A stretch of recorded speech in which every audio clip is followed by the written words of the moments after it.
శోధనలో పడిపోయి ఓడిపోతున్నావా? జాగ్రత్త, నీ జీవితం ముళ్ళ బతుకైపోతుంది. లేకపోతే శోధనలో ఓడిపోకుండా ఉండాలంటే ప్రార్థన చేయాలా. శోధన నీకు మంచిదే, కానీ గెలవాలి. దేవుడు వాళ్ళని కావలిలో ఉంచుటకు సమర్థుడు, అంటే ఉంచలేదులేండి, ఉంచుటకు సమర్థుడు. మనకు పరలోకంలో రికమెండేషన్ ఉందా లేదా? పరలోకంలో మనకు రికమెండేషన్ చేసేది ఉన్నారండి. 8 మంది లిస్టు తీశాను ఈరోజు. వాళ్ళ చరిత్ర చాలా భయంకరంగా ఉంది, బైబిల్లో రాయబడింది. ఇలా భక్తి పరుల లిస్టులో నీ పేరు ఉండాలని చూసుకో, భక్తిహీన లిస్టులో కాదు.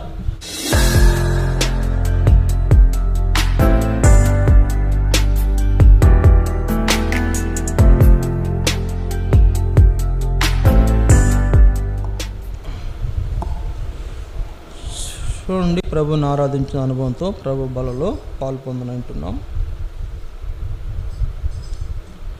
యాకోబు పత్రిక 1వ అధ్యాయం. యాకోబు పత్రిక 1వ అధ్యాయం 12, 13, 14.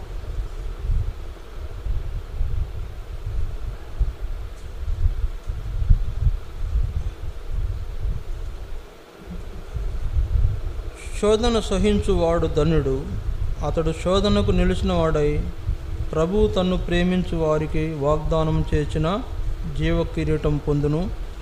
దేవుడు కీడు విషయమై శోధింపబడనేరడు, ఆయన ఎవరిని శోధింపడు గనుక ఎవడైనను శోధింపబడినప్పుడు నేను దేవుని చేత శోధింపబడుచున్నానని అనకూడదు.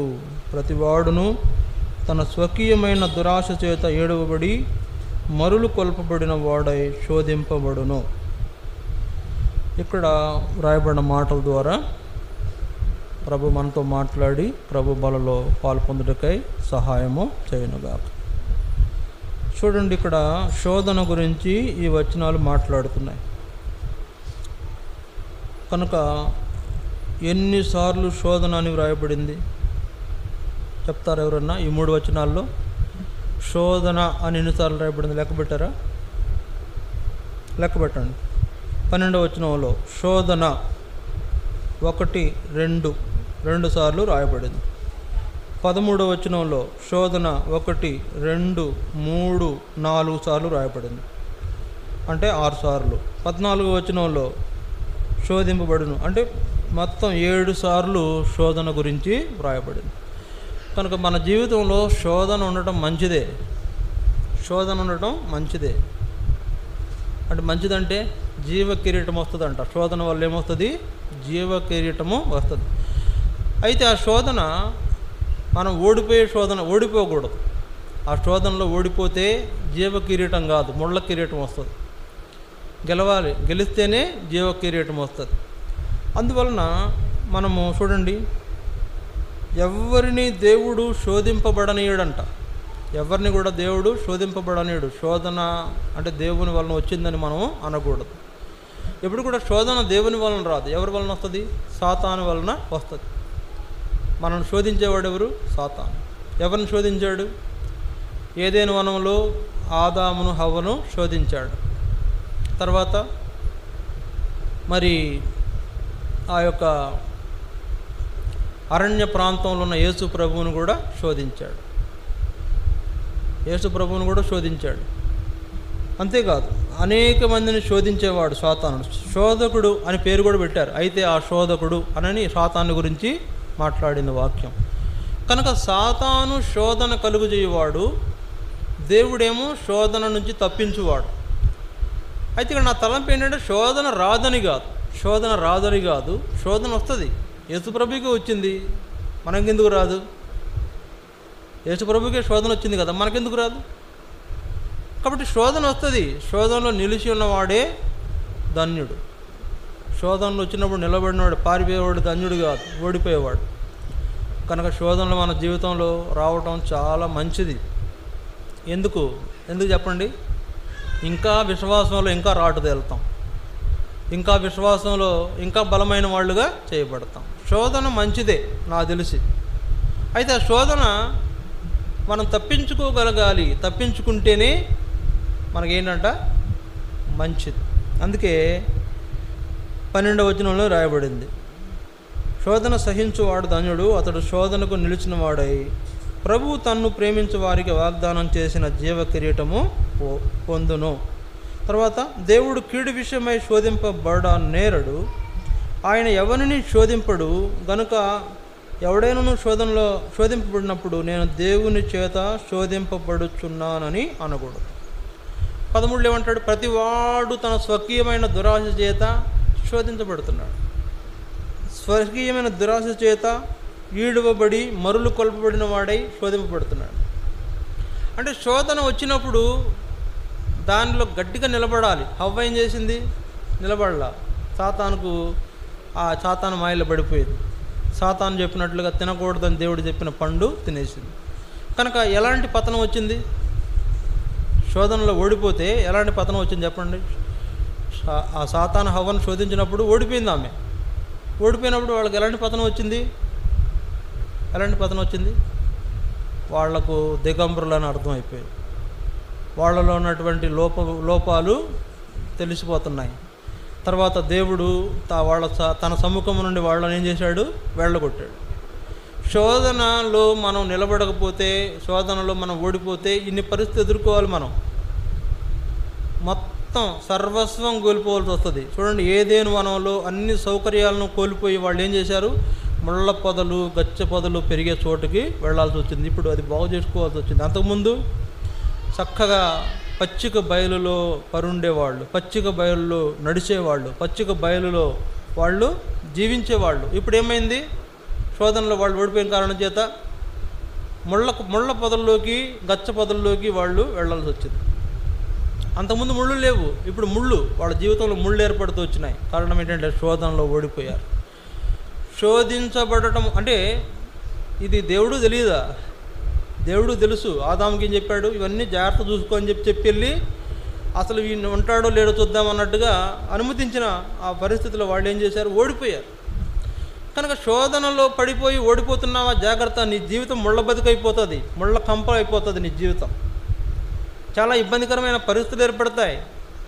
అది నీకు ఖడ్గం కావచ్చు, అది నీకు హింస కావచ్చు, అది నీకు శ్రమ కావచ్చు, అది నీకు బాధ కావచ్చు, అది నిన్ను అంటే కురంగదీసే పరిస్థితి కావచ్చు. శోధన వస్తుందండి. శోధనలో మనం ఓడిపోయే వారంగా ఉంటే విశ్వాసులుగా మనం ఫెయిల్ అయిపోతున్నట్టే లెక్క. శోధనలో మనం ఓడిపోతే ఇప్పుడు ఏదైనా శోధన వచ్చిందనుకోండి, ఆ శోధన వస్తే ఏం చేయాలి చెప్పండి? శోధన వస్తే ఏం చేయాలా? శోధన వస్తే ఏం చేయాలా? నేను కూడా ఇట్లా అంట అర్థమైద్దా? చెప్పండి. నేను కూడా మాట రాకుండా అర్థమైద్దా? మరి మీరు కూడా గట్టిగా పలిగితే నాకు వినపడుతుంది కదా. అందువల్ల శోధన వచ్చినప్పుడు మనం చేయాల్సిన ఫస్ట్ ఏంటంటే దేవునికి ప్రార్థన చేయాలి. దేవుని సన్నిధిలో ప్రార్థన చేయాలా, కనిపెట్టాలా. శోధనలో మనం పడిపోకుండా, లేకపోతే శోధనలో ఓడిపోకుండా ఉండాలంటే ప్రార్థన చేయాలా, దేవునికి మనం అప్పగించుకోవాలా. అప్పుడే మనము శోధనను జయించే వాళ్ళంగా మనం ఉంటాం. కాబట్టి ఇక్కడ వ్రాయబడిన ఈ మాటలు, శోధన నీకు మంచిదే కానీ గెలవాలి, గెలిచేది అయి ఉండాలి. అంటే శోధన ఎలా ఉండాలంట? నువ్వు గెలిచేదిగా ఉండాలి. ఒకవేళ నువ్వు శోధనలో ఓడిపోయి దానికి అర్థం ఏంటి? స్వకీయమైన దురాశ నీలో పనిచేస్తుంది. స్వకీయమైన దురాశ అంటే నీ సొంత కోరికలు, నీ సొంత ఉద్దేశాలు. అబ్బా ఎంత బాగుందో, ఎంత రమ్యంగా ఉందో, ఆహా ఇది ఎంత బాగుందో, అది ఎంత బాగుందో అనుకుంటే అది నీ స్వకీయమైన దురాశ. అది మరులు కొల్పబడుతున్నావు, ఈడవబడుతున్నావు. చూడండి, అక్కడ మాటలు ఉన్నాయి, నా మాటలు కాదు. మరులు కొల్పబడి ఈడవబడి ఏం చేస్తున్నాడంట? ఏమవుతుంది? మరులు కొల్పబడి వాడే శోధింపబడును. స్వకీయమైన దురాశ చేత ఏడవబడి మరులు కొల్పబడిన వాడై స్వకీయమైన దురాశ నిన్ను ఈడ్చుకుపోతుందంట. ఎక్కడికి? స్వకీయమైన నీ సొంత దురాశ నిన్ను ఈడ్చుకుపోతుంది. దేవుని కంటే వేరే దాని మీద నువ్వు ఆశ పెట్టుకోవడమే దురాశ. దేవుని కంటే నువ్వు ఇంకో దాని మీద ఆశ పెట్టుకోవడమే దురాశ. సరే, దేవుడు తప్ప నీకు ఇంకా నీ జీవితంలో ఏదైనా నువ్వు కలిగి ఉన్నావంటే, అది నీకు కలిగి ఉండడం కోసం దాని మీద నువ్వు మనసు పెట్టావంటే అదే దురాశ. కనుక ఇప్పుడు నువ్వు దురాశ కలిగి ఈడవబడుతున్నావు. ఎక్కడికి ఈడవబడుతున్నావు? శోధనలోకి ఈడవబడుతున్నావు.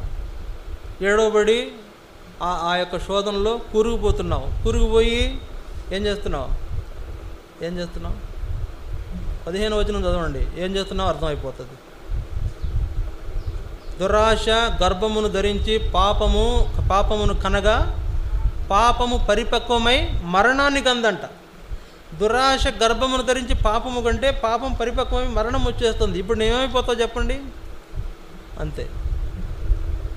కాబట్టి దురాశ అనేది నువ్వు శోధనలో ఓడిపోవడం గల ప్రధాన కారణం.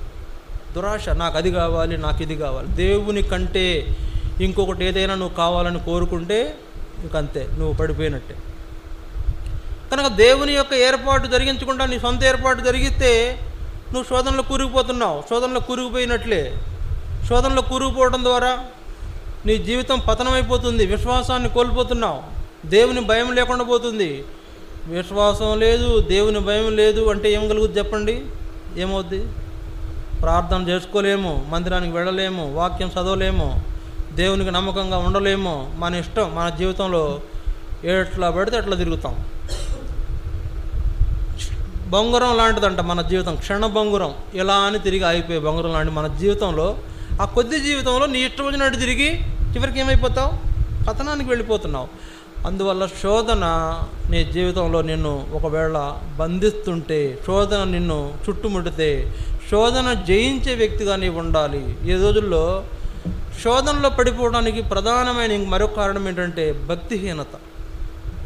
శోధనలో పడిపోవడానికి కారణం ఏంటి చెప్పండి? అసలు ఎందుకు శోధింపబడతాం? చూడండి, కొన్ని విషయాలు చూద్దాం మనం. చూడండి, మరి 2 పేతురు 2వ అధ్యాయం ఎందుకు శోధించబడతామో కొన్ని విషయాలు చూద్దాం. 2 పేతురు 2వ అధ్యాయం 9-10 వచనాలు కలిసి ఉన్నాయి. 2 పేతురు 9వ అధ్యాయము 9-10 వచనాలు. శోధన వలన అంటే శోధించబడి మనం కనుక దేవునికి విరోధం అయిపోతే ఏం జరుగుతుందో మనం కొన్ని విషయాలు ఇక్కడ తెలుసుకుందాం. భక్తులను శోధనలో నుండి తప్పించుటకును, దుర్నీతిపరులను ముఖ్యముగా మలినమైన దురాశ కలిగి శరీరానుసారంగా నడుచుకొనుచు ప్రభుత్వము నిరాకరించుచు శిక్షలో ఉంచబడిన వారిని తీర్పు దినము వరకు కావలిలో ఉంచుటకు ప్రభు సమర్థుడు. వీరు తెగువగలవారును స్వేచ్ఛాపరులనై మహాత్ములను దూషింపవెరవకయున్నారు. ఇక్కడ శోధనలో నుండి అంటే శోధనలో పడిపోయి మనము పలు రకాలైన పరిస్థితుల్లో ఉండటానికి, లేకపోతే దేవుడు మనల్ని టార్గెట్ చేయడానికి కొన్ని కారణాలు ఉన్నాయి. అక్కడ ఏంటి ఆ కారణాలు చెప్పండి? అక్కడే ఉన్నాయి. దుర్నీతి పరులను ముఖ్యంగా మలినమైన దురాశ కలిగి శరీరానుసారంగా నడుచుకొనుచు ప్రభుత్వాన్ని నిరాకరిస్తూ శిక్షలో ఉంచబడిన వారిని తీర్పు దినం వరకు కావలిలో ఉంచుటకు ప్రభు సమర్థుడు. ఇక్కడ కూడా 7 విషయాలు ఉన్నాయి. ఎందుకు మనము శోధించబడతాము, లేకపోతే ఎందుకు మనకు శోధనలు వస్తాయి, లేకపోతే శోధనలు వస్తే కలిగేటువంటి నష్టం ఏంటి అనే విషయాలు ఇక్కడ రాయబడి. ఎందుకు శోధనలు వస్తాయి చెప్పండి? దుర్నీతి పరులంగా మనం ఉంటాం కనుక, మలినమైన దురాశ కలిగి ఉంటాం కనుక, శరీరానుసారులం కనుక, దేవునిని ప్రభుత్వాన్ని నిరాకరిస్తాం కనుక, అంటే దేవుని హెచ్చరికలు నిరాకరిస్తాం కనుక, దేవుని ఆజ్ఞలు మీరుతాం కనుక, లేకపోతే శిక్షలో ఉంచబడిన వారిని తీర్పు దినం వరకు కావలిలో ఉంచుటకు ప్రభువు సమర్థుడు. వీళ్ళ గురించి ఇంకా రాయబడింది. వీరు తెగువ గలవారు కనుక. తెగువ అంటే ఇక్కడ చాలా వాక్యం చెప్పాలి నేను. మీకేమో మరి అంత నాలెడ్జ్ ఉన్న వాళ్ళు కాదు, నేను చెప్పినా అర్థం చేసుకునే పరిస్థితి ఉందని నాకు అనిపించట్లా. ఇక్కడ చాలా మాటలు ఉన్నాయి, చాలా వాక్యం చెప్పాలి. ఎలాంటి వాళ్ళు అంటే తెగువగల వాళ్ళు. తెగించారు. దేన్ని తెగించారు? దేవునికి విరోధంగా మాట్లాడటానికి తెగించారు. దేవునికి వేరుగా జీవించడానికి తెగించారు. మందిరానికి వెళ్ళడం కంటే కూడా లోకపరమైనటువంటి వాటికి వెళ్ళడానికి తెగించారు. ప్రార్థన చేసుకోవడం కంటే కూడా పాపం చేయడానికి తెగించారు. తర్వాత ఇంకేమన్నాడు? తెగువగలవారును స్వేచ్ఛాపరులు అంట మహాత్ములను దూషింప వెరవకున్నారు. మహాత్ములు అంటే ఎవరు? దేవుని సేవకులను కూడా దూషిస్తారు. దేవుణ్ణి దూషిస్తారు, దేవుని సేవకులను కూడా దూషిస్తారు. దేవుణ్ణి దూషించడం అంటే డైరెక్ట్గా ఆయన పేరు పెట్టి ఏం దూషించక్కర్లా. దేవుణ్ణి దూషించడం అంటే డైరెక్ట్గా పేరు పెట్టి దూషించక్కర్లా. మీ నిమిత్తమే కదా దేవుని నామము అన్యజనుల మధ్యన దూషింపబడుచున్నది అని వ్రాయబడింది. సరే, ఈ విషయం గమనించండి. మీ నిమిత్తమే కదా అన్ని జనుల మధ్యన దేవుని నామము దూషించబడుతున్నది అనే మాట బైబిల్లో 2-3 చోట్ల ఉంది. అయితే మన నిమిత్తము మనమేమి డైరెక్ట్గా దేవుడిని దూషించక్కర్లా, మనం డైరెక్ట్గా దేవుడిని ఏమైనా మనం తోలనాడక్కర్లా. మన అపవిత్రమైన ప్రవర్తనే దేవుని నామానికి దూషణ కలుగు చేసేదిగా ఉంటుంది. మనం దేవుని విరోధంగా నడుచుకోవడమే, ఆయనకు లోబడి జీవించకపోవడం వల్లే దేవుని నామానికి ఏం కలుగుతుందంట? అవమానం కలుగుతుంది. అన్ని జనుల మధ్యన దేవుడు అవమానించబడుతున్నాడు, దూషింపబడుతున్నాడు. కనుక అటువంటి పరిస్థితి. అందుకని ఇక్కడ ఏం జ్ఞాపకం చేయబడుతుందంట? 2 పేతురు 2:9-10 వచనాల్లో వారు దేవుని ప్రభు ఎదుట అదేనా మహాత్ములను దూషింప వెరవుకున్నారు. వీరు తెగువగల వారును స్వేచ్ఛాపరులనై మహాత్ములను దూషింపక వెరవకై ఉన్నారు అని. ఇక్కడ శోధనలో పడిపోవడానికి గల కారణాలు దుర్నీతి, తర్వాత దురాశ, తర్వాత శరీరానుసారంగా నడుచుకోవటం, ప్రభుత్వాన్ని దేవుని యొక్క ఆజ్ఞను నిరాకరించడం, తర్వాత తెగించడం, కొన్ని విషయాల్లో తెగించడం, తర్వాత స్వేచ్ఛగా జీవించడం, మహాత్ములను దూషించ వెరవక భయము లేకుండా మాట్లాడటం. కానీ ఇవన్నీ కూడా మనము శోధనలో పడవేసిబడి ఏం చేస్తున్నాయంటే మనలను పతనం చేసే విషయాలు. అందుకే అక్కడ రాయబడింది, దేవుడు వారిని కావలిలో ఉంచుటకు సమర్థుడు. ఎక్కడ కావలి? కావలి అంటే ఏంటి? కావలి అంటే ఏంటి చెప్పండి? ఎక్కడ కావలి? అక్కడ. అందుకే చూడండి, శిక్షలో ఉంచబడిన వారిని తీర్పు దినము వరకు కావలిలో ఉంచుటకు ప్రభువు సమర్థుడు. కావలిలో ఉంచడం అంటే వాళ్ళు ఏం చేస్తున్నాడంట? ఒక కంట కనిపెడుతున్నాడు. వాళ్ళకు తీర్పు దినము నిర్ణయించి వాళ్ళకు తీర్పు తీర్చబోయే దాని కొరకు వాళ్ళను దేవుని ఏర్పాట్లో వాళ్ళను ఉంచుతూ వచ్చాడు. కాబట్టి ఇక్కడ నా తలంపు ఏంటంటే ప్రియులారా, భక్తిహీనులకు శోధనలు వస్తాయి. భక్తిహీనులు శోధించబడతారు. ఆ శోధనలో వాళ్ళని ఏం చేస్తున్నాడంటే దేవుడు కావల్లో, అంటే తీర్పు దినం వరకు కావల్లో ఉంచుతున్నాడు. కావల్లో ఉంచడానికి సమర్థుడు. నేను ఏం చేసినా, ఎట్లా జీవించినా, ఎట్లా బ్రతికినా, ఏం మాట్లాడినా, ఎటు వెళ్ళినా, ఎట్లా ఉన్నా కూడా నాకేం పర్లేదు అనుకుంటున్నావేమో. జాగ్రత్త, నీకు ఒక తీర్పు దినం నిర్ణయించాడు దేవుడు. ఒకరోజు నీకు తీర్పు తీర్చబోతున్నాడు. ఒకరోజు ఈ విషయాలను నేను అరగబోతున్నాడు. నిన్ను టార్గెట్ చేశాడు. అది ఎప్పుడన్నా చూసావా? దేవుడు నిన్ను టార్గెట్ చేశాడు. నీ పైన, నీ యొక్క జీవితం పైన, నువ్వు నడుచుకుంటున్న విధానం పైన ఆయన తన యొక్క దృష్టి నిలిపాడు. నిన్ను కావల్లో ఉంచుతున్నాడు, నిన్ను కనిపెట్టాడు. ఒక దినం వస్తుంది, నీకు ఇవ్వాల్సిన ట్రీట్మెంట్ ఇచ్చేస్తాడు. ఎలాంటి ట్రీట్మెంట్ ఇస్తాడు? తీర్పు దినమున ఏం తీర్పు తీరుస్తాడో ఆ ట్రీట్మెంట్ ఇస్తాడు. అలాంటి పనిష్మెంట్ వాళ్లకు ఉంటుంది. కనుక అప్పటి వరకు నిన్ను ఏదో చూచి చూడనట్టు పోతున్నాడు అనుకుంటాం మనం. దేవుడు చూసి చూడనట్టు పోయేవాడు కాదండి. అజ్ఞాన కాలంలో, పాత రోజుల్లో దేవుడు చూసి చూడనట్టు పోయాడు. ఇప్పుడు కాదు. ఇప్పుడు అన్నీ చూస్తున్నాడు. ఏది విడిచిపెట్టలా.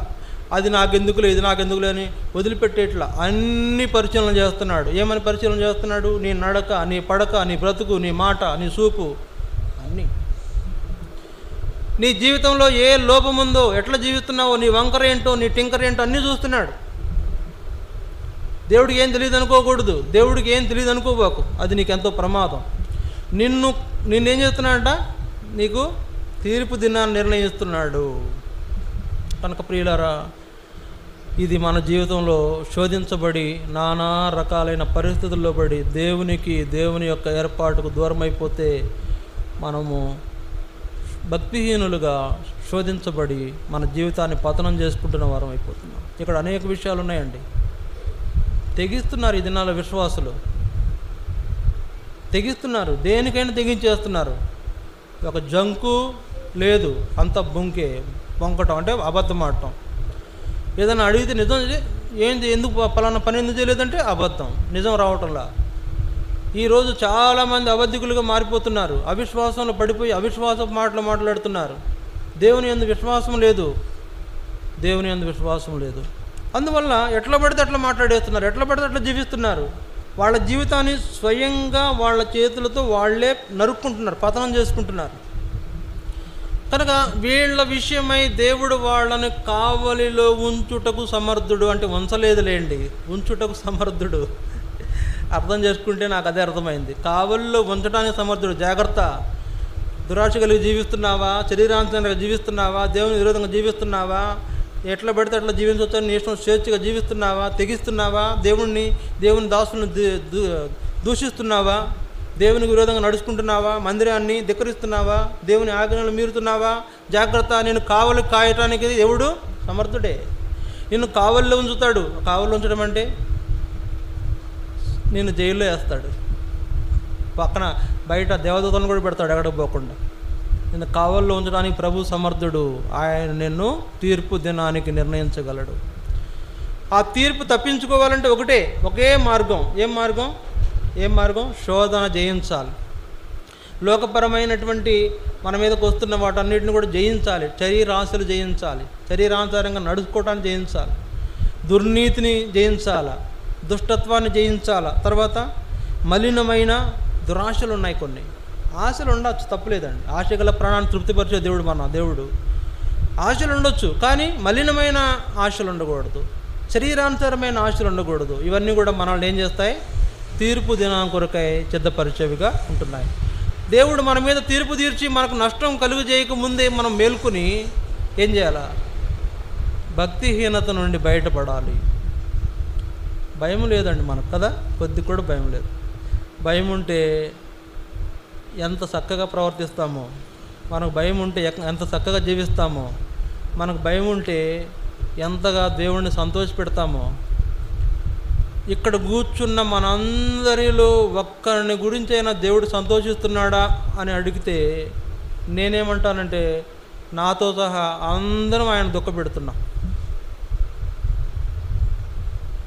నాతో సహా నేను ఎందుకు మళ్ళీ మినహాయించుకోవాలా? నేను కూడా మిమ్మల్ని ఎట్లా పడితే వదిలిపెట్టేశా, మిమ్మల్ని ఎట్లా పడితే అట్లా నడుచుకునేటట్లు వదిలిపెట్టేశా. వాక్య గద్దింపు లేదు, వాక్య హెచ్చరిక లేదు, స్వేచ్ఛగా జీవించడానికి మిమ్మల్ని విడిచిపెట్టేసిన కారణం చేత ఇప్పుడు నేను కూడా దేవునికి విరోధమే. ఈ మధ్యలో ఒక స్కూల్లో హెడ్ మాస్టరు పిల్లల ముందు తాను బెత్తంతో కొట్టుకున్నాడంట. ఎందుకు కొట్టుకున్నాడు? వాళ్ళకు మార్కులు రావద్దు ఈయన కొట్టుకున్నాడంట. వాళ్ళు సరిగ్గా చదువుకోలేదని ఈయన కొట్టుకున్నాడంట. వాళ్ళు సరిగ్గా ఆ మార్కులు తెచ్చుకోకుండా పాస్ కాకుండా వాళ్ళు నెక్స్ట్ క్లాస్కి ప్రమోట్ కాలేకపోతున్నందువల్ల ఈయన కొట్టుకున్నాడంట. కొట్టుకుని వాళ్ళందరికీ 2 చేతులు పెట్టి నమస్కారం చెప్పేచ్చంట. అయ్యా ఇప్పుడైనా బాగా చదువుకుంటారు నాయన అని. అట్లాగే నేను కూడా చెప్తున్నా, ఇప్పుడు నేను బెత్తలతో కొట్టుకోవాల్సిన పని లేదు, ఎన్నో దెబ్బలు తగులుతూనే ఉంటాయి మాకు. కాబట్టి మిమ్మల్ని స్వేచ్ఛగా విడిచిపెట్టడం, ఖండించకుండా, గద్దించకుండా, మెత్త మాటలతో మిమ్మల్ని పెంచడం, అలాంటి వాక్యం చెప్పి పర్లేదులే ఎట్లయినా జీవించినా పర్లేదు అన్నట్టు వదిలేయటం నా తప్పు కూడా కనబడుతుంది. అందువల్ల మనం అందరం కూడా దేవునికి సంతోషంగా దుఃఖం కలిగించేవాళ్ళం. అందువల్ల శోధన మనకేం పరిస్థితి వస్తుందంటే పతనం అయిపోతున్నాం. మనం ఎందుకు పనికిరాని వాళ్ళం అయిపోతున్నాం. దేవుని తీర్పుకు మనల్ని మనం ఏం చేసుకుంటున్నాం? మనల్ని మనం ప్రిపేర్ చేసుకుంటున్నాం. కాబట్టి ప్రియులారా, భక్తిహీనత వలన మనకు కలిగే శోధన మనము దేవుని యొక్క తీర్పు దినం కొరకు భద్రం చేయబడిన పరిస్థితి కలిగేదిగా ఉంది. ప్రభు సమర్థుడే, నేను చూస్తున్నాడు, నీ లోపాలన్నీ చూస్తున్నాడు. నిన్ను అవసరమైతే నిన్ను తీర్పు దినానికి సపరేట్గా కావల్లో పెట్టేస్తాడు. తీర్పు దినం అంటే ఏంటి చెప్పండి? ఎక్కడ అంటే కావాలంటే ఏంటి? నిన్ను ఒక పక్కకు దోషేస్తాడు, నిన్ను సపరేట్గా చూస్తాడు, నిన్ను దేవుని ప్రజల్లో లెక్కపెట్టడు, నిన్ను విశ్వాసులు లెక్కపెట్టడు, నిన్ను క్రైస్తవ సమాజంలో గుర్తించడు. నువ్వు విశ్వాసుగా కనబడుతున్నప్పుడు కూడా నీ గ్రేడ్ వేరే ఉంటుంది, నీ స్పెషల్ గ్రేడ్. కనుక నీకు తీర్పు దినము నిర్ణయించకముందే నువ్వు మేలుకోవాలా, నీ భక్తిహీన క్రియలన్నీ విడిచిపెట్టాలి. ప్రభు సమర్థుడు అంటే ఆయన చేయగలడు, ఏం చేయలేడులే, దేవుడు చాలా మంచివాళ్ళే నేను చాలాసార్లు అనుకున్నానండి, దేవుడు చాలా మంచివాడు కాదని ఎవరన్నారు? దేవుడు చాలా మంచివాడు. నేను ఎన్నోసార్లు నా దేవుడు ఎంత మంచివాడోలే, నేనేం చేసినా పట్టించుకోలే అనుకున్నా. కానీ ఆయన చాలా బాగా పట్టించుకున్నాడు, చాలా బాగా పట్టించుకున్నాడు. ఎక్కడ మెలిపెట్టాలో అక్కడ మెలిపెట్టాడు, ఎక్కడ తిప్పాలో అక్కడ తిప్పాడు, ఎక్కడ పట్టుకోవాలో అక్కడ పట్టుకున్నాడు. జుట్టు పట్టుకు లాక్కొచ్చాడు నన్ను, ఎవరినో కాదండి, నన్ను దేవుడు జుట్టు పట్టుకు లాక్కొచ్చాడు ఇక్కడికి.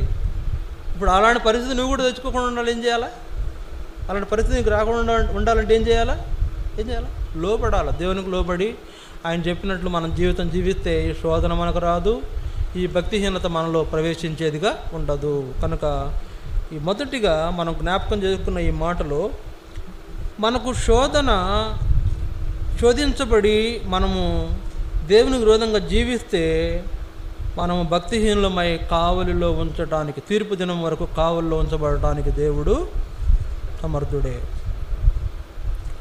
నీకు తీర్పు తీర్చడానికి సమర్థుడే, నిన్ను కావలిలో ఉంచి ఆ యొక్క శిక్షా దినం రాగానే నిన్ను శిక్షించడానికి కూడా సమర్థుడే.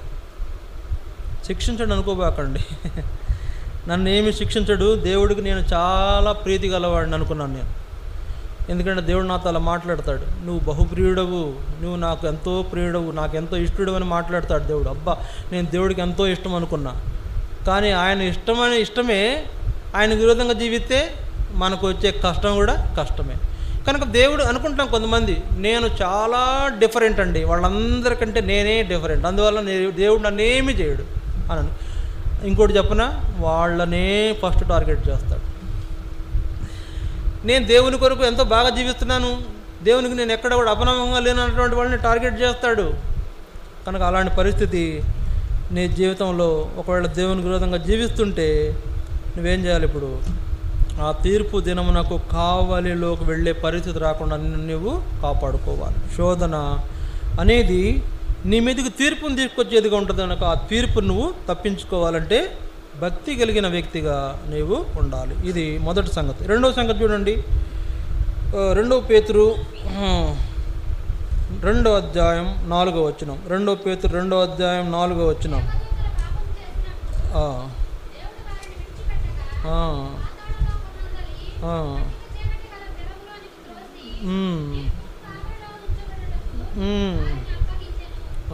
చాలండి. ఇక్కడ ఏం రాయబడిందంటే, దేవదూతలు పాపం చేసినప్పుడు దేవుడు వారిని విడిచిపెట్టక పాతాళ లోకమందలి కటిక చీకటి గల బిలములలోనికి త్రోసి తీర్పుకు కావలిలో ఉంచుటకు వారిని అప్పగించెను. ఎవరినండి? ఎవరిని? దేవదూతలనే అప్పగించాడు. నిన్ను అప్పగించడా? దేవదూతలనే వాళ్ళు ఏం చేశాడంట?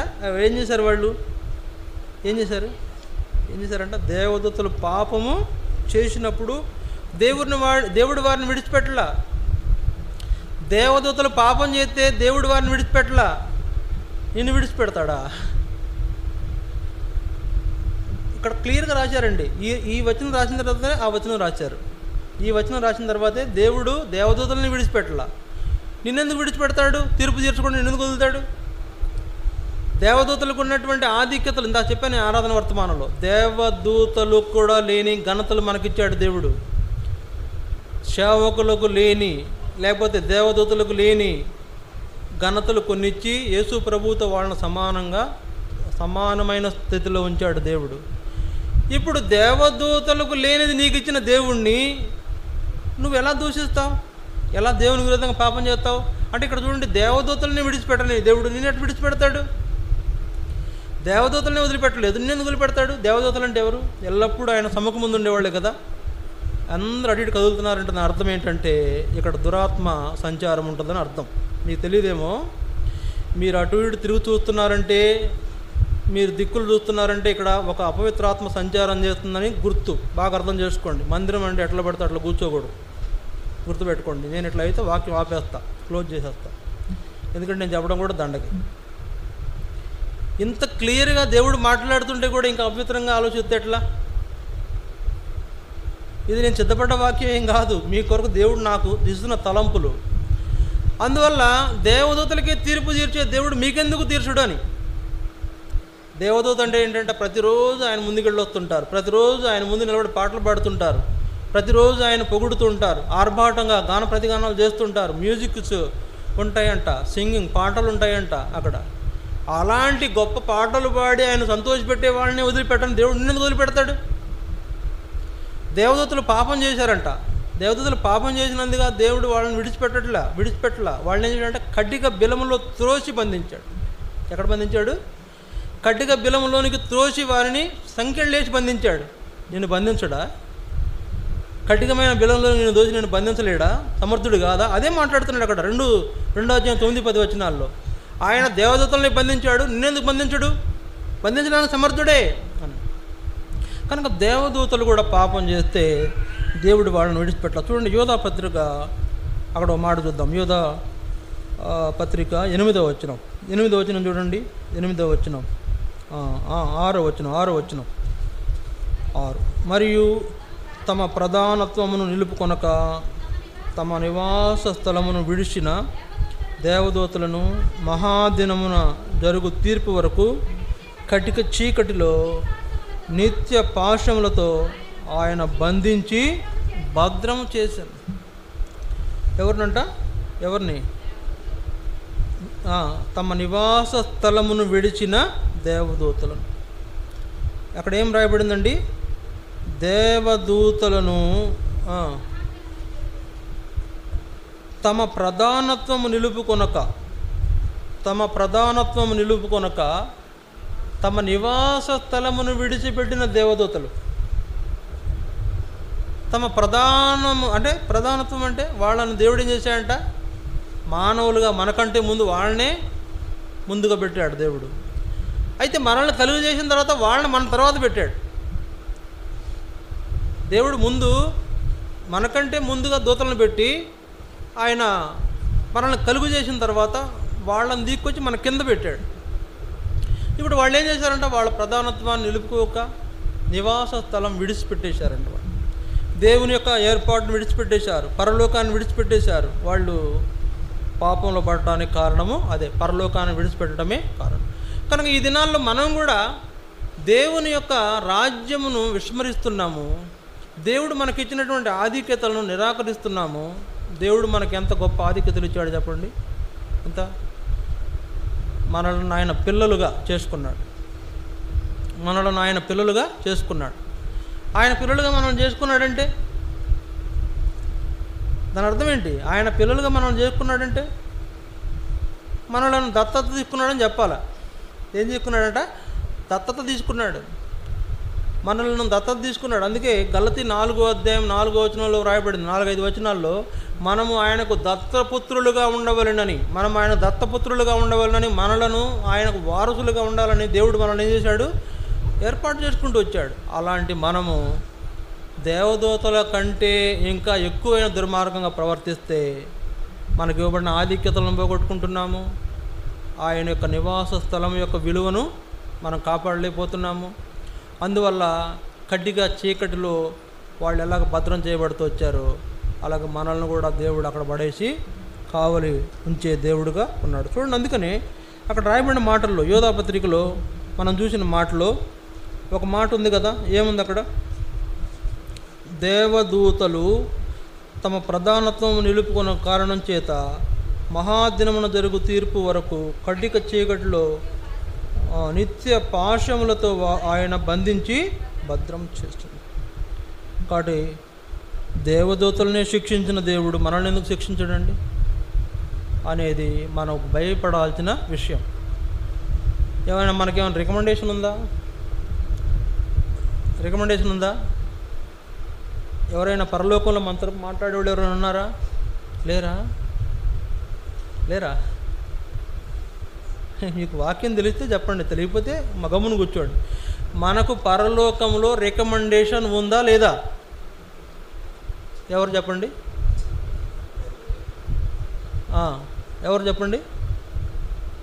పరలోకంలో రికమెండేషన్ ఎవరు? నీకు కూడా తెలియదు. పరలోకంలో రికమెండేషన్ ఎవరు? ఎస్ ప్రభు.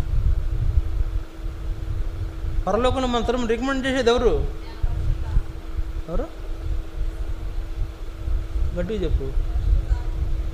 పరిశుద్ధాత్మ. Very good, right. పరలోకంలో మనకు రికమెండేషన్ చేసేది ఉన్నారండి, ఖచ్చితంగా ఉన్నారు. ఎవరంటే భూలోకంలో నుంచి మనల్ని పరలోకం నడిపించే పరిశుద్ధాత్మ, రెండవది యేసు ప్రభు మధ్యవర్తి. అందుకే దేవునికి నరునికి మధ్యవర్తి ఆయనే, క్రీస్తు యేసును నరుడు.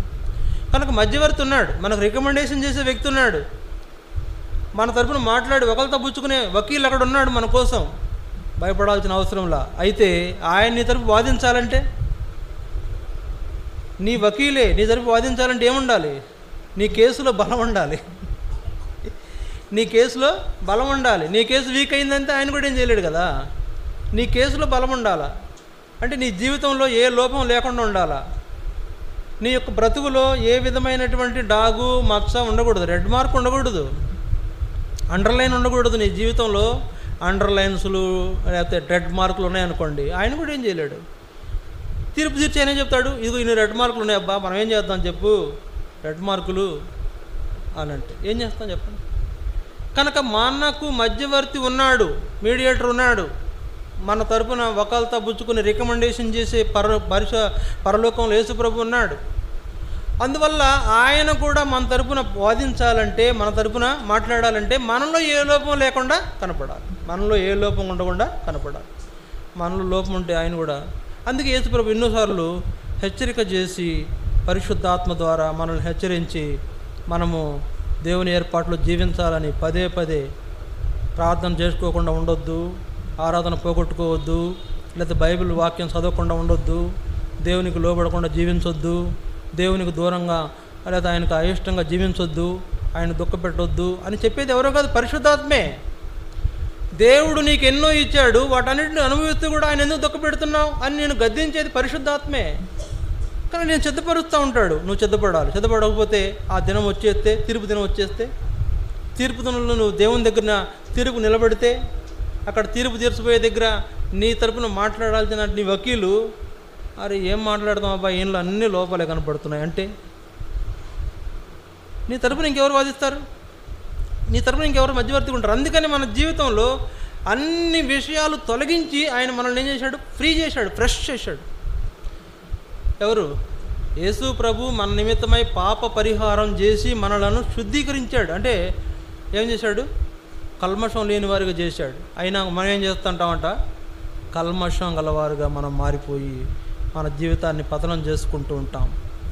అందువల్ల మన తరపున నిలబడే యేసు ప్రభు కూడా ఆ రోజున కనుక ఆ పరిస్థితి మనకు రాకుండా ఉండాలంటే ఏం చేయాలా? దేవుని ఏర్పాట్లు మన జీవితం ఉండాలి, దేవుని ఏర్పాట్లు జీవించే జీవితమై ఉండాలి. అందుకే దేవదూతలకు పనిష్మెంట్ ఇచ్చిన ఆయన నీకు ఇవ్వడా అంటే ఖచ్చితంగా ఇస్తాడు. అక్కడ నీ తరపున మాట్లాడాల్సిన ఆయన కూడా ఏం మాట్లాడలేని పరిస్థితుల్లో జీవితం ఉంటే అంతకంటే భయంకరమైన పరిస్థితి ఇంకొకటి లేదు, అంతకంటే భయంకరమైన శోధన ఇంకొకటి నీ జీవితంలో లేదు. అందువలన నీవు శోధనలో పడి నువ్వేం చేస్తావంటే ఓడిపోతున్నావు, పతనం అయిపోతున్నావు, దేవునికి దూరంగా జీవించాల్సిన పరిస్థితి ఏర్పడుతుంది. అలాంటి పరిస్థితి మనకు కలగకుండా ఉండాలంటే దేవుని ఏర్పాట్లు మనం జీవించేవారుగా మనం ఉండాలి. చూడండి, ఇది రెండవది. మూడవది చూడండి, 2 పేతురు 2వ అధ్యాయం. 2 పేతురు 2వ అధ్యాయం 14వ వచనం చూడండి. 2 పేతురు 2:14.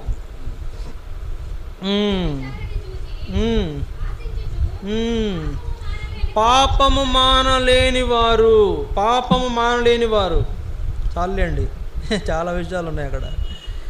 నేనేమో అన్ని అరటికాయ తొక్కలు ఒలిచినట్టు ఒలిచి పెడుతుంటే మీకు కూడా ఏందబ్బా ఎంత పెడతావు, మా కడుపు నిండిపోయి బద్దలై పెట్టడం అనుకునే పరిస్థితి. అందువలన అక్కడ చాలా విషయాలు ఉన్నాయి. అయితే ఆ వచనంలో మనం ఏం చూస్తామంటే పాపం మానలేకపోతున్నారు అనేకులు. ఈ దినాల్లో పాపాన్ని మానలేకపోతున్నారు. ఏంటి పాపం? పాపం ఏంటి చెప్పండి? ఆజ్ఞ అతిక్రమమే పాపం. ఆజ్ఞ అతిక్రమమే పాపం. నువ్వు దేవుని మందిరంలో అనాలోచనగా కూర్చోవడం కూడా పాపమే. నువ్వు దేవుని మందిరానికి ఆలస్యంగా రావడం కూడా పాపమే. నువ్వు దేవుని మందిరానికి అసలు శాంతం వెళ్లకుండా మానేయడం కూడా పాపమే. నువ్వు దేవుని మందిరంలో దేవుడు చేసిన కార్యాలను బట్టి ఆయన్ని ఆరాధించకపోవడం కూడా పాపమే. కృతజ్ఞత చెల్లించలేని వాళ్ళండి వాళ్ళు. దేవుడు చేసినటువంటి మేళ్లను అనుభవించి కూడా ఆరాధన చేయలేకపోతే కృతజ్ఞత చెల్లించలేని వాళ్ళు.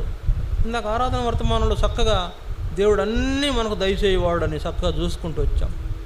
అన్నీ దయచేస్తున్నాడు, అన్నీ ఇచ్చేస్తున్నాడు. ఆరోగ్యం ఇస్తున్నాడు, ఆయుష్కాలం ఇస్తున్నాడు, ఆహారం ఇస్తున్నాడు, వస్త్రాలు ఇస్తున్నాడు, నివాసం ఇస్తున్నాడు, ఉద్యోగం ఇస్తున్నాడు, వ్యాపారం ఇస్తున్నాడు, ఐశ్వర్యం ఇస్తున్నాడు. ఏం తక్కువ చేశాడు? నువ్వు పీల్చుకోవడానికి గాలి ఇస్తున్నాడు, ఆక్సిజన్. గాలి అంటే మామూలు గాలి కాదు, ఆక్సిజన్. ప్రాణవాయువును నీలో ఊతున్నాడు. నీకు ఉనికిని కలుగజేయవాడు. నువ్వు వాళ్ళ చలిస్తున్నావంటే కారణం ఆయనే కదా. అటువంటి ఆయన నీకు ఇచ్చిన జీవితంలో, ఆయన కొరకు జీవించాల్సిన నీ జీవితంలో పాపం లేని వ్యక్తిగా ఉండాల్సిన నీవు పాపములో మానలేని పరిస్థితిలో ఉంటే శోధనే కదా అది. పాపం మానలేకపోవడం అంటే శోధనే కదండి. ఇప్పుడు ఒక ఆయనకు ఒక అలవాటు ఉందండి, బూతులు మాట్లాడతాడు అనుకుందాం, లేకపోతే అబద్ధాలు చెప్తాడు అనుకుందాం. ఒకసారి నువ్వు అబద్ధాలు మాట్లాడకూడదు అబ్బాయి, మంచిది కాదు దేవునికి అని అన్నావు అనుకోండి. ఆమె ఏమంటుంది? మానేస్తే పర్లా, మానుకోకుండా మళ్ళీ అబద్ధాలే మాట్లాడుతుంటే, ఇంకా అబద్ధాలు చెబుతూనే ఉంటే. కాబట్టి ఇదే పాపం మానలేకపోవడం అంటే. నువ్వు పాపం చేస్తున్నావని తెలిసింది, చెప్పారు, అయ్యా తప్పురా నాయన అలా చేయబాకు బాబు, మంచిది కాదు, దేవుడు నీ విషయంలో బాధపడతాడయ్యా, ఎందుకు అలా చేస్తున్నావు అని అంటే అది ఓకే. నా మానేస్తే మంచిదే, వినేసి మానేస్తే మంచిదే, అది చాలా మంచి లక్షణం. కానీ ఇక్కడ ఎలాంటి వాళ్ళు ఉన్నారంట? పాపము మానలేని కన్నులు, పాపము మానలేని కన్నులు, పాపము మానలేని నోరు, పాపము మానలేని చెవులు, పాపము మానలేని ఏంటి చెప్పండి చెవులు, కన్నులు, నోరు, ఇంకా పాపము మానలేని హృదయం, పాపము మానలేని శరీరం, పాపం మానలేని ఏంటి జ్ఞానేంద్రియాలు. మనలో ఉన్న ప్రతి అవయవంలో లోపం ఉందండి. మనలో ఉన్న ప్రతి అవయవంలో లోపం ఉంది, ప్రతి పార్ట్లో లోపం ఉంది. ఆ లోపం అంతా కూడా ఏమవుతుంది?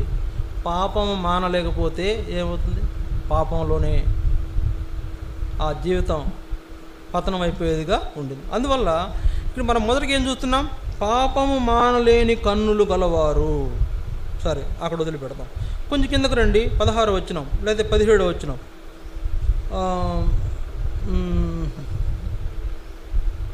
కొద్ది కిందకు రండి, 15 వచనం చూడండి. 15 వచనం.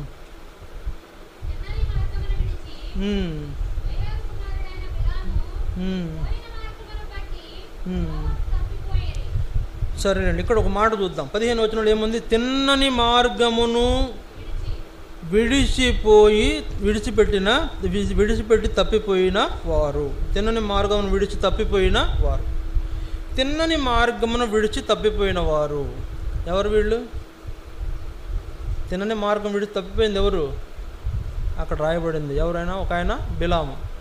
రెండో ఆయన ఎవరు? ఒక ఆయన బిలాము. కింద ఉంటాయి ఆ మాటలు చూడండి, కింద ఉంటాయి. నాను కాదు, అక్కడ చూస్తే కింద ఉంటే తెలుస్తాయి. ఒక ఆయన ఏమో బిలాము, రెండో ఆయన ఎవరు?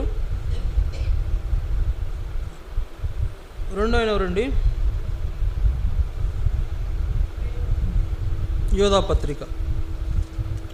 యోధాపత్రిక 10వ వచనం. యోధాపత్రిక 10వ వచనం.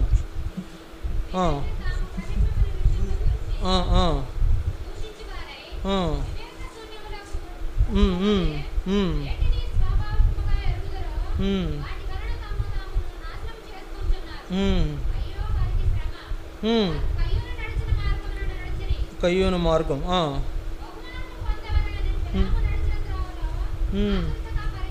బిలాము త్రోవ. కోరహు. ఎవరు ఈ ముగ్గురు?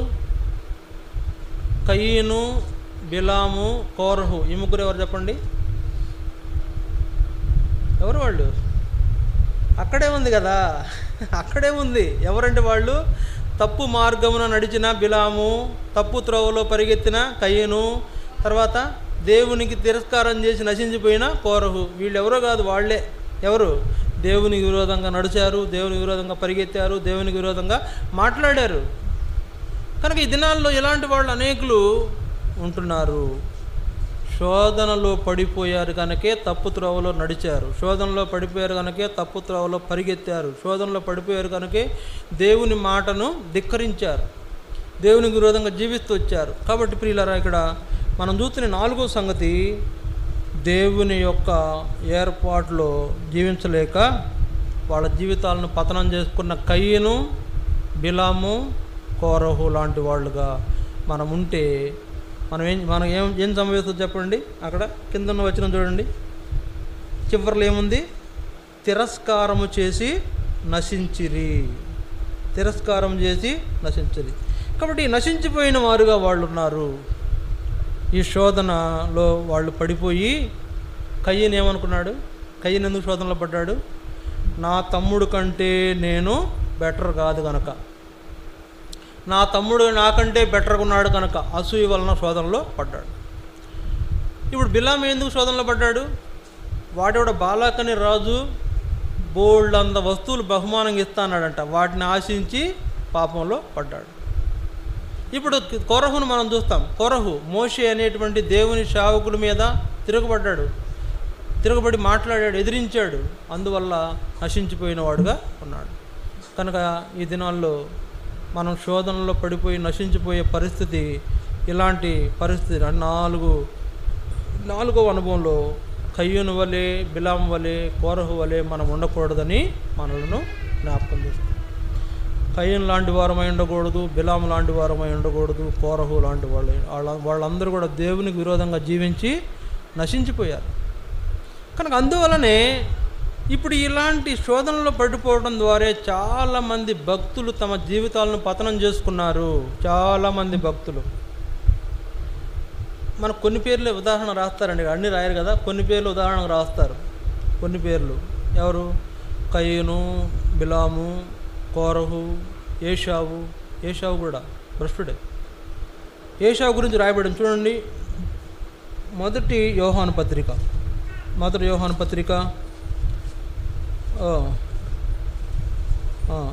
హెబ్రీ పత్రిక 12వ అధ్యాయం, హెబ్రీ 12:17. ఏషావు ఆ తరువాత ఆశీర్వాదం పొందగోరి కన్నీళ్లు విడుచుచు దానికోసం శ్రద్ధతో వెతికినను మారు మనసు పొందని అవకాశము దొరకక విసర్జింపబడెను. ఎవరండినా? ఏషావు. ఆశీర్వాదం పొందగోరి కన్నీళ్లు విడుస్తూ దానికోసం శ్రద్ధగా వెతికినా గారు మారు మనసు పొందని అవకాశము దొరకలేదంట. ఏంటి సంగతి అంటే చూడండి, 15వ వచనం, మీలో ఎవడైనాను దేవుని కృపను పొందకుండా తప్పిపోవునేమో అనియు చేదైన వేరు ఏదైనా మొలచి కలవరపడట వలన అనేకులు అపవిత్రులైపోదురేమో అనియు ఒక పూట కూటి కోసం తన జ్యేష్ఠత్వ హక్కును అమ్మివేసిన ఏషావు వంటి భ్రష్టుడైనను వ్యభిచారి అయినను ఉండునేమో అనియు జాగ్రత్తగా చూసుకున్నాడు. ఏషావు ఒక పూట కూటి కోసం తన హక్కులు అమ్మేసుకున్నాడు.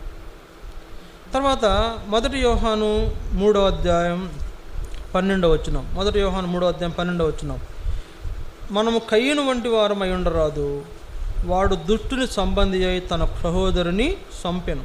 వాడు అతను ఎందుకు చంపెను? తన క్రియలు చెడ్డవియు తన సహోదరుని క్రియలు నీతి గలవియు నయ్యుండెను గనుకనే కదా. ఏషావు ఎందుకు తప్పిపోయాడు? ఒక పూట కూటి కొరకు. కయ్యూను తప్పిపోయాడు తన సహోదరుని క్రియలు కంటే తన క్రియలు మెరుగ్గా లేవని తన సహోదరుణ్ణి చంపేశాడు. నరహంతకుడుగా తప్పిపోయాడు. సరే, ఇప్పుడు ఇంకో విషయం చూడండి. మొదటి తిమోతి 1వ అధ్యాయం 19వ వచనం. మొదటి తిమోతి 1:19-20 వచనాలు. అట్టి మనస్సాక్షిని కొందరు త్రోసివేసి విశ్వాస విషయమై వాడబద్దలై పోయిన వారి వలె చెడియున్నారు. వారిలో హోమనయ్యును అలెగ్జాంద్రును ఉన్నారు. వీరు దూషింపబడకుండా శిక్షింపబడుకై వీరిని సాతానునకు అప్పగించాను. ఎవరండి? మనం మొదట ఏం చూసాము? ఏషావు. రెండోది ఏం చూసాము? కయ్యూను. మూడోది ఏం చూస్తున్నాము? హోమనయ్యును అలెగ్జాంద్రును చూస్తున్నాం. కనుక వీళ్ళను ఏం చేస్తున్నాడంట? సాతానుకు దూషింపబడకుండా శిక్షింపబడుకై వీరిని సాతానుకు అప్పగించితిని అంటున్నాడు. ఇక్కడ 4 చూస్తున్నాం మనం. తర్వాత 2వ తిమోతి 2వ అధ్యాయం ఇంకొందరు చూద్దాం. 2వ తిమోతి 2వ అధ్యాయం దయచేసి చూడండి. 2వ తిమోతి 2వ అధ్యాయం 17-18 వచనాలు. 2వ తిమోతి 2:17-18. కొరుకుడు పుండు ప్రాకినట్లు వారి మాటలు ప్రాకును, వారిలో హూమనయ్యను పిలేతును ఉన్నారు. చాలండి. 8వ వచనం చూడండి, 3వ అధ్యాయం 8వ వచనం. ఎన్నే ఎంబ్రే అనువారు మోషేను ఎదిరించినట్లు వీరును చెడిన మనసు కలిగి విశ్వాస విషయంలో భ్రష్టులై సత్యమును ఎదిరింతురు. ఎంతమందిని చూసాం? ఇప్పుడు ఎంతమంది చూసాం? కయీను, ఏషావు, తర్వాత హూమనై, తర్వాత అక్కడే ఉంది అలెగ్జాంద్రు, తర్వాత ఇప్పుడు ఎవరిని చూస్తున్నాం? హూమనై, పిలేతు, తర్వాత ఎన్నే, ఎంబ్రే, 8 మంది. వీళ్ళు కాక బిలాము, వీళ్ళు కాక కోరహు, వీళ్ళు కాక ఇస్కరియోతు యోధ, ఎంతమంది! వీళ్ళందరూ కూడా తమ స్వకీయమైన దురాశ చేత ఏడవబడి మరలు కొలపబడి దేవుని విరోధంగా జీవించారు. వాళ్ళ జీవితాలు పతనమైపోయినాయి. వాళ్ళ జీవితాలు ఎంత నష్టపోతూ వచ్చారు. వీళ్ళందరూ పేర్లు రాయబడుతూ వచ్చినాయి. గొప్పగా చూద్దామా? వీళ్ళందరూ దేవుని విరోధంగా జీవించి వాళ్ళ పేర్లు దేవుని విరోధంగా జీవించారని రాయబడుతూ వచ్చిన పేర్లు. వాళ్ళని చూసి మెచ్చుకుందామా? అట్లాగే నీ జీవితంలో కూడా ఏమన్నా దేవుని విరోధంగా జీవిస్తున్నావేమో. ఒకవేళ నా స్థలం లేక నీ పేరు రాయలేదేమో. నేనేమంటానంటే వీళ్ళందరికంటే చాలా దౌర్భాగ్యంగా జీవించుంటాం మనం. వీళ్ళందరికంటే కూడా చాలా దౌర్భాగ్యంగా మనం ప్రవర్తించుంటాం. చూసారా? వీళ్ళందరికంటే మన మీద వాళ్ళే కొంచెం బెటర్ అయి ఉండొచ్చు. కనుక ప్రియులారా, ఈ దినాల్లో శోధన పడిపోయి ఓడిపోతున్నారు. వాళ్ళ జీవితాలు చాలా నష్టపరుచుకుంటున్నారు. అలాంటి పరిస్థితి మనకు ఉండకుండా ఉండాలంటే ఏం చేయాలా?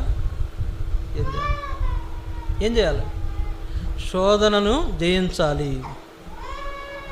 శోధన జయించాలి. దేవునికి విరోధంగా జీవించాల్సినటువంటి పరిస్థితులు మనకు సంభవిస్తే దాన్ని ఏం చేయాలా? మనం ఆ పరిస్థితి నుండి మనం దూరంగా తొలగిపోవాలి. దేవునికి విరోధంగా జీవించిన భక్తిహీనులందరి జీవితాలు చాలా ఘోరంగా పతనమైపోయినాయండి. మామూలుగా కాదు. కోలుకోలేని దెబ్బతిన్నారు. మరలా మారు మనసు పొందే అవకాశం కూడా రాకుండా, సరి చేసుకునే అవకాశం కూడా వాళ్ళకి ఇవ్వబడకుండా వాళ్ళ జీవితాలు చాలా అన్యాయం అయిపోయినాయి. నీ జీవితం కూడా అన్యాయం అయిపోవాలనుకుంటే వాళ్ళలాగా జీవిస్తే చాలు. ఒకవేళ వాళ్ళలా జీవించకుండా భక్తి పరులుగా మనం జీవిస్తే, పాపం లేని వాళ్ళుగా జీవిస్తే, దేవునికి లోబడి జీవిస్తే మనకు ఏ శోధన వచ్చినా కూడా ఆ శోధన జయించే వాళ్ళకు ఉంటాము. శోధన జయించి జీవ కిరీటాన్ని పొందేవాళ్ళుగా, ధన్యులుగా మనము చేయబడతాం. ఈరోజు వాక్యంలో నేను చెప్పిన అంశం, నువ్వు శోధనలో పడి ఓడిపోతానికి గల కారణము అనేక విషయాలు. అది మనం చూసాం. 2 పేతురు 2:9-10 వచనాల్లో మనం చూసాం. ఎవరు శోధనలో పడి వాళ్ళు ఓడిపోయారో కూడా మనం చూసాం. ఎవరు? 2 పేతురు 2వ అధ్యాయం 4వ వచనంలో, యోధా పత్రిక 1వ అధ్యాయం 6వ వచనంలో, 2 పేతురు 2వ అధ్యాయం 14వ వచనంలో, 2 పేతురు ఆ యొక్క యోధా పత్రిక 1వ అధ్యాయం 10వ వచనంలో మనం చూస్తూ వచ్చాం. తర్వాత మరికొందరు చూస్తూ వచ్చాం. హెబ్రీ పత్రిక 12వ అధ్యాయము 15-16 వచనాల్లో ఏషావు, 1 యోహాను పత్రిక 3వ అధ్యాయంలో మరి ఆయన కయ్యను, 1 తిమోతిలో ఎవరంట? ఇద్దరిని చూసాం మనం. ఎవరు వాళ్ళు? 1 తిమోతిలో ఇద్దరిని చూసాం మనం. ఇవన్నీ కూడా దేవుని విరోధంగా జీవించిన వాళ్ళ పేర్లండి. హూమనయ్యు, అలెగ్జాంద్రుని చూసాం 1 తిమోతి 1లో. 1 తిమోతి 2:17-18లో హూమనై, పిలేతు ఉన్నారు. తర్వాత 2 తిమోతి 3వ అధ్యాయం 8వ వచనంలో ఎన్నే, ఎంబ్రే ఉన్నారు. వాళ్ళు కాక మనం ఏం చూసాం? బిలాము, కోరహు ఉన్నారు. కొత్త నిబంధనలో వచ్చేసరికి ఇస్కరియోతు యోధ ఉన్నాడు. వీళ్ళందరూ కూడా తమ జీవితాలను దేవుని విరోధంగా జీవించి శోధనలో నిలబడలేక ఓడిపోయిన వారే వారి జీవితాలు సమాధి చేసుకున్నారు. మన జీవితాలు కూడా సమాధి చేయబడతాయా? చెప్పండి. ఇట్లా జీవిస్తే మన జీవితాలు కూడా సమాధి చేసుకుందామా?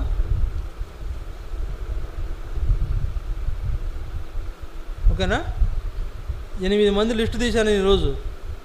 వాళ్ళ చరిత్ర చాలా భయంకరంగా ఉంది, బైబిల్లో రాయబడింది. మరి మన చరిత్ర నేను ముగించేస్తా, అయిపోయింది. చెప్పండి, మన చరిత్ర దేవునికి ఎందుకు నమ్మకంగా ఉండలేకపోతున్నాం? దేవునికి ఎందుకు విరోధంగా జీవిస్తున్నాం? ఎందుకు దేవుణ్ణి దుఃఖపెడుతున్నాం? ఎందుకు పరిశుద్ధాత్మను ఆర్పివేస్తున్నాం? ఎందుకు పరిశుద్ధాత్మను దుఃఖపెడుతున్నాం? ఏం చెప్తాం? ఇంకో ప్రశ్న, మీకు అందరికి పరలోకం వెళ్తాను అనే నమ్మిక ఉందా? యేసుప్రభు ఇప్పుడే వస్తాడండి, ఈ రాత్రికి వచ్చాడు అనుకో, పరలోకం వెళ్తానని నమ్మిక ఉందా? లేదా? దేవుడా, మరి ఏ లోకంకి వెళ్తాం? ఏ లోకంకి వెళ్తాం?